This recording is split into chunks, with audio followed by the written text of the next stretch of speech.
Yeah, I have worked in the medical field for over 30 years, all in Utah, mostly intensive care and in all areas of intensive care. Basically, every day something is changing. Some new policy, some new Is that a mandate or is that coming from? mandates from the company that we as nurses need to follow, and many of them don't make any medical sense.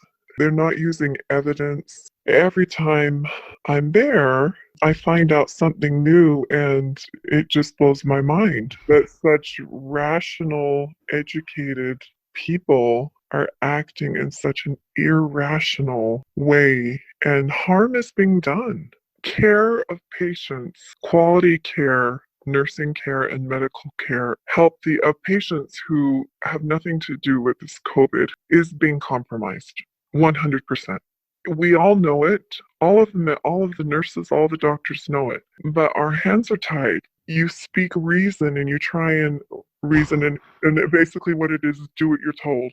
Act, react, don't stop and think about this logically. Just do. And that's basically what is happening. It is not based on sound medical logic. It's not. There's nothing. It's all what if. What if this is Ebola, multiplied by 100? Right. What if this is worse than any? And it's not. It honestly is not. And the epidemiologists and the experienced medical people who have medical background, know this, but they are being silenced. So you're saying that there's an environment in the hospital where everybody knows something's not right. I'm trying to summarize and you tell me if this is accurate, okay? Repeating it back. Everybody knows something's not right, and the pressure coming from the top, don't think, just react. Don't think, don't question too hard because this is important. This is an emergency. What if? And so there's a sense of panic and urgency that is making otherwise professionals just throw logic out the window and follow orders. Is that right?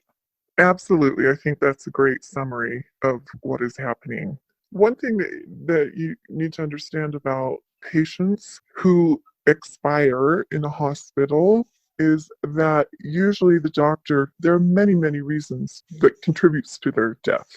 Usually, in most cases, the doctors on the death certificate only put the main contributing factor. So if someone came in with brain cancer or a bleed or some kind of terminal thing, and then that led eventually to respiratory failure, and that's how they passed away. What gets put on the medical record is totally up to the doctor's discretion. And a lot of times they don't think about it until they're just filling out the certificate.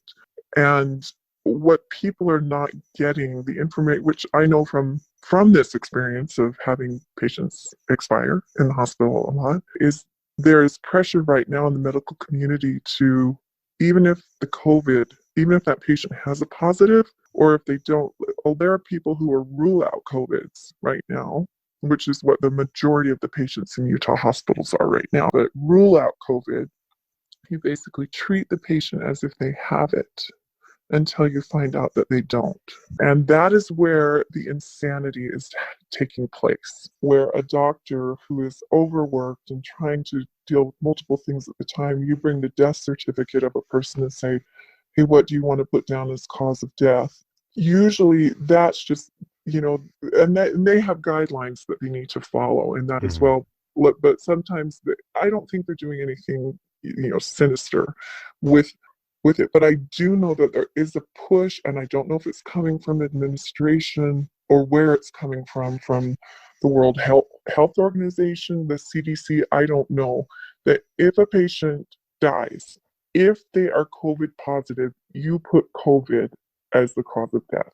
I think that the HIPAA rules are being manipulated, are being used to the advantage of those who want to not disclose information that would actually make people more at ease and go, oh, this person was a brittle diabetic. Oh, they had obese, all these other things. There was a patient who passed away in a nursing home under hospice care, which means you're basically you're dying because they had a I don't know how they ended up getting a COVID test. That's bizarre that you would do that on a hospice patient, but that they would get a COVID test positive. That person didn't die of their terminal disease. They died of COVID.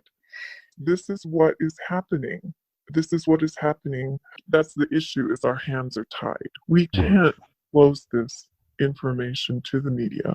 We can't disclose this technically to anyone, or you're breaking federal law. So in there lies the problem as well. As a whole, nurses and doctors, they're just not free to say what's going on. You're prevented legally from prevented. being whistleblowers. Yes, and people are saying, what are the facts? You're going, well, I cannot tell you facts because under law, I am required not to. And so it's a tough situation to try and wake people up, because they want to hear exactly why you're saying what you're saying, but you can't tell. We are being asked, you must reuse your N95, the same one, over and over and over in multiple patients' rooms. It's not safe. It's not protocol. It is not what these N95 masks are used for.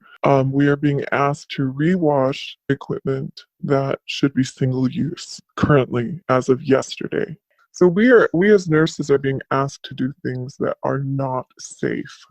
Not safe for you, or not safe for the other patients? Both. All preventative care at this moment is shut down. I did hear a conversation of two cardiologists basically saying there are probably a lot of people who are just staying home and having silent heart attacks in their home. And the other issue is organ donation. I don't know if you've researched or looked into this at all, but donor services been nearly completely shut down at this point.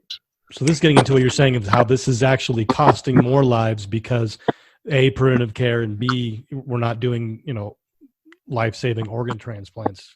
Absolutely. It has been shut down. All the hype that's going on about this, is it as dangerous as everybody's saying? What's the real data showing us? This is where it's very difficult, and I don't know that anyone can get the true data. I think the true data is hidden. The inconsistency of the testing. I was reading one night all of the patents that were being submitted for the different COVID testing machines for approval, and they all did it in a completely different way. And as the lab worker said, you don't know for sure. You can't say 100% positive that if their test comes back. Some are being sent out to facilities. Some of them are done in facility, and every one of these are not uniform testing. So there you've got that issue. Then you've got that comorbidities are not being taken into account. They're not being reported. And then you can say there are COVID patients being admitted for COVID, but they're considered kind of COVID until it's ruled out. Once they're ruled out, they don't say, oh, never mind, scratch that number. The number stays. I can't tolerate the dishonesty and the lack of integrity and giving in to the emotional side of it. Like if this was how they responded to everything all the time. Oh, you'd be in a constant state of hysteria. It'd be basically like you were running an end-stage AIDS ward or a leukemia ward, or that every one of your patients is a bone marrow transplant patient.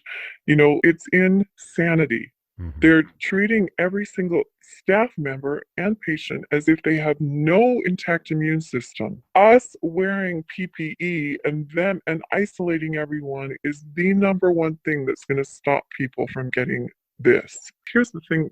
Stress is one of the top producing, when you produce cortisol in your body and you get this stress response, your immune system is weakened. This stress response is weakening the thing that they use to fight this, the fear, it's fear of the unknown. It's taking advantage of uneducated people who do not understand how their bodies work and do not understand the physiology of the amazing immune response that your body produces. Mm-hmm. And they don't understand the basic concepts of freedom and liberty. The population right now is primed to be subject to tyranny. And what can I do about it personally? I can do something like this. I can voice my opinion.